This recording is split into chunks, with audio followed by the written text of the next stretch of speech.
Marijuana is legal and is not even classified as a drug in North Korea. North Korea is known to be one of the most conservative countries with very rigid laws. That is what makes the fact that marijuana is legalized all the more surprising. The so-called leaf tobacco is not considered a drug at all, and it grows freely in the country. The plant can often be seen growing alongside roads. Smoking marijuana is considered normal, and catching the scent while walking through town is quite usual. It is also known to be particularly popular amongst young soldiers in the North Korean military. North Koreans may only choose from 28 approved haircuts. Possibly one of the most surprising North Korean laws of all is the one defining which hairstyles are appropriate. Officially, there are only 28 hairstyles which are legal in the country. Men can choose from 10 different types of short haircuts, while women are free to choose from 18 styles. Married women, however, are to have only short hair, while singles can let their hair grow out a little longer.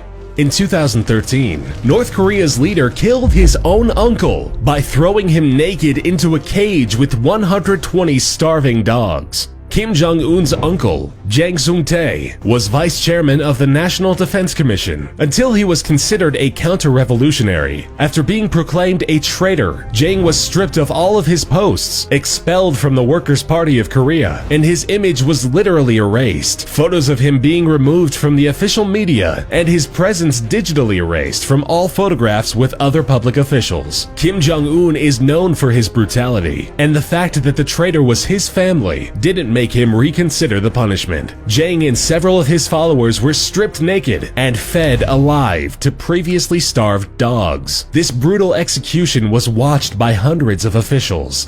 Possessing Bibles, watching South Korean movies, and distributing pornography may be punishable by death in North Korea. 10,000 people, including women and children, were ordered to go to Shinpung Stadium and witness the execution of 80 people tied to stakes with sacks over their heads. They were executed by machine guns. This was one of the numerous public executions which took place in North Korea and sent 80 people to their deaths. The executed people were charged with crimes of viewing South Korean movies, owning Bibles, watching pornography, and seeking services from prostitutes.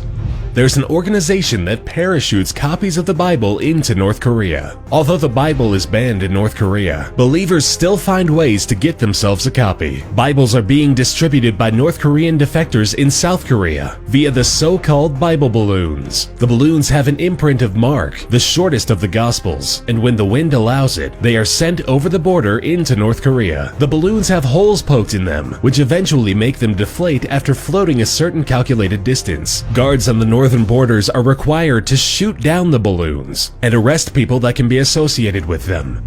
A North Korean defector has parachuted DVDs of The Interview into the country. The recent comedy starring James Franco and Seth Rogen is a very open parody of North Korea, especially mocking dictator Kim Jong-un. Not surprisingly, the movie has been effectively banned in North Korea, and viewing it is considered breaking the law. Park Sung-hak, an activist in South Korea, has said that he considers it important for the people to view the movie, as it would contribute to the breaking of the myth and cult of Kim Jong-un. He has launched balloons carrying copies of the movie in an attempt to deliver 10,000 DVDs to the people of North Korea. North Korea holds elections every 5 years in which the ballots list only one candidate. Although under a dictatorship, the official name of North Korea is the Democratic People's Republic of Korea. In order to keep up with the illusion the name offers, the country organizes 5-year elections. Unfortunately, the elections offer just one candidate. The position of the leader is hereditary, but official elections are conducted, offering the hereditary leader as the only candidate. Voting is considered mandatory.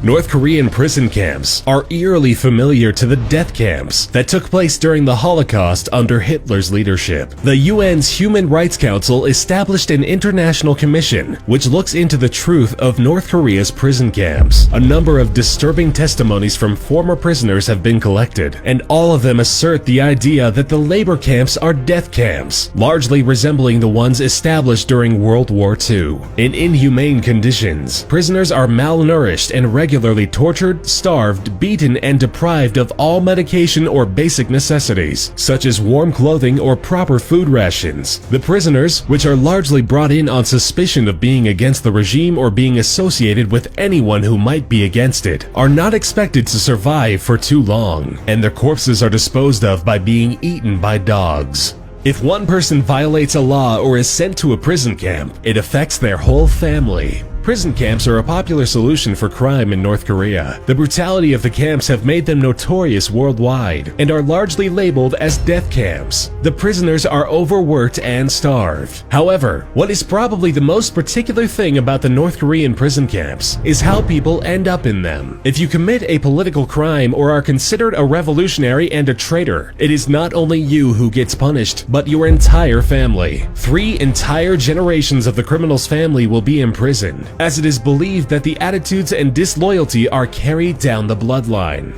In the 1950s, North Korea built Kijang-dong, a nice city visible from the border, to encourage South Koreans to come over. It's actually a ghost town. For the purpose of keeping up appearances, North Korea ordered the creation of Kijang-dong. Kijang-dong is an uninhabited village in North Korea, built to look quite marvelous when viewed from the border, with the blue roofs of the buildings being the most prominent visual marker. The village looks prosperous, but in reality, it's empty, being a tool for the 1950s propaganda. The purpose is the encouragement of South Korean defection. Furthermore, the intention was that of creating an image of prosperity and happiness, trying to advertise that the people of North Korea are living with high living standards and in abundance.